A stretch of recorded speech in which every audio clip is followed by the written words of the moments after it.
Hello મિત્રો, કેમ છો? મજામાં? આજે હું બનાવું છું મગદાર મેથીની મસાલા પૂરી, એકદમ ચટપટ, બહુ સરસ મજાની. તો સૌથી પહેલા આપણે મગદારને ધોઈ અને પલાળી દેવાની છે 3 થી 4 કલાક. મેં 3 કલાક દાળ પલાળી દીધી છે. પછી મેથી લઈ લીધી છે, અડધી વાટકી મેં દાળ પલાળી છે, તો 1 વાટકી એટલી મેથી લીધી છે. 4 નંગ એટલા લવિંગિયા મરચાં કટકા કરી લીધા છે. એક આદુનો ટુકડો છે ઇંચ જેટલો, એક ગાંઠ લસણ છે. દાળ અને મરચાં બધું પીસી નાખવાનું છે આપણે. આ બધી રેસીપી આપણે શિયાળાની એકદમ સ્પેશિયલ હોય છે, બાળકોને બનીને ખવડાવવું જોઈએ આવું.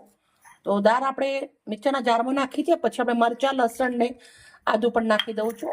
હવે આપણે એકદમ આની પેસ્ટ બનાવી દેવાની છે. રેડી.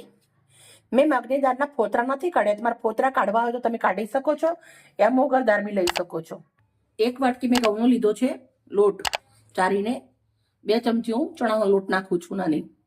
સમારેલી ધોયેલી મેથી 1 વાટકી. આપણે જે પેસ્ટ બનાવી છે મરચાની દાળની એ નાખી દઈશું. અડધી ચમચી લાલ મરચું, અડધી ચમચી હળદર, 1 ચમચી ધાણા જીરું, 1 ચમચી મીઠું, અડધી ચમચી અજમો. હાથથી મચડી નાખવાનું છે. અજમો નાખવાથી ગેસ નહીં થાય. પછી થોડી હિંગ પણ નાખી દઉં છું. 2 ચમચી સિંગ તેલ. બધું જ મિશ્રણ હાથથી મિક્સ કરી દેવાનું છે. પહેલા જરૂર પડે તો જ પાણીનો ઉપયોગ કરવાનો. પાણી લઈ શકો તમે, છાશ દહીં જે પણ લેવું એ લઈ શકો છો. પણ આપણે દાળના અંદર જ્યારે પીસી ત્યારે 2 થી 3 ચમચી એટલું પાણી અંદર હતું, એટલે આપણે પાણીની દહીંની છાશની કંઈ પણ જાતની જરૂર નહીં પડે. અને સરસ મજાનું આપણે થેપલાનો લોટ બાંધી એવી રીતના લોટ બાંધી અને રેડી કરી દેવાનું છે. લોટ આપણો સરસ ને બાંધી અને રેડી કરી દીધો છે, પણ લોટ હાથે ચોટે ના એના માટે આપણે 1 ચમચી તેલ નાખવાનું છે. તેલ નાખ્યા પછી આપણે આવી રીતે એને થોડો એવો પાછો ટૂંપી લેશું, એટલે એકદમ મુલાયમ અને બહુ સરસ થઈ જાય.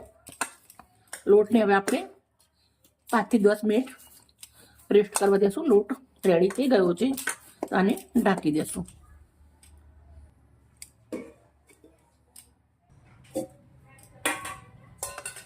હવે આપણે લોટમાંથી આવડું નાનું ગુલ્લું કરી દેશું, પૂરી વળી લેશું. આટલા ઉપર સહેજ મેં તેલ લગાવી દીધું છે.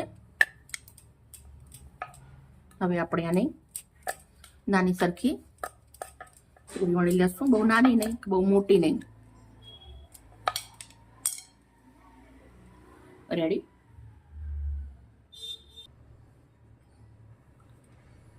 કઢાઈના અંદર મેં તેલ ગરમ મૂકી દીધું છે. સરસ ગરમ થવા દેશું. તેલ આપણું ગરમ થઈ ગયું છે, તો હવે આપણે અંદર પૂરી નાખીશું. હું 1 નંગ કરીને પૂરી કરું છું.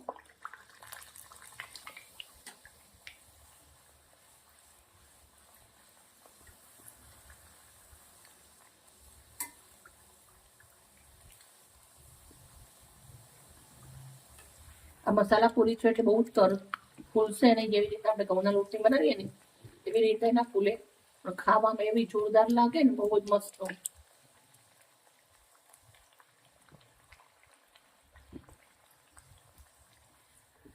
બાળકો નાસ્તામાં બી આપી શકાય ને, 15 દિવસ સુધી સાચવીને બી રાખી શકાય. આને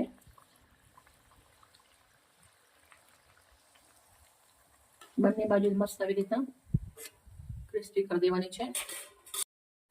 મેં લોટ વધારે બાંધ્યો છે, પણ મેં આટલી પૂરી તૈયાર કરી છે. જે લોટ વધારનો છે એના અમે થેપલા બનાવવાના છીએ. થેપલા પણ બનાવી શકો, આવી રીતે મસાલા પૂરી પણ બનાવી શકાય. ઓરસી લીધો છે આપણે, એના ઉપર ડીશ મૂકી છે. પછી આપણે મસ્ત નાસ્તાની પૂરી સજાવી દઉં છું.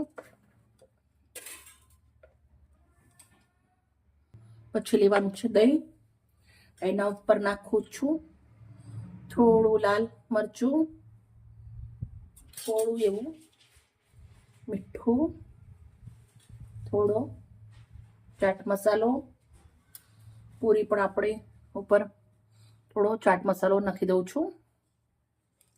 એકદમ શાનદાર, હેલ્ધી અને ટેસ્ટી નાસ્તો બની અને રેડી થઈ ગયો છે. તમે જોઈ શકો છો, ઓછા ખર્ચામાં ઘરની વસ્તુના અંદર હેલ્ધી અને ટેસ્ટી નાસ્તો રેડી થયો છે. મિત્રો અમારી વિડીયો સારી લાગી હોય તો પ્લીઝ અમને એક લાઈક કરજો અને આગળ વધારજો. આવી મજેદાર રેસીપી સાથે પાછી આવીશ કાલે. Bye bye.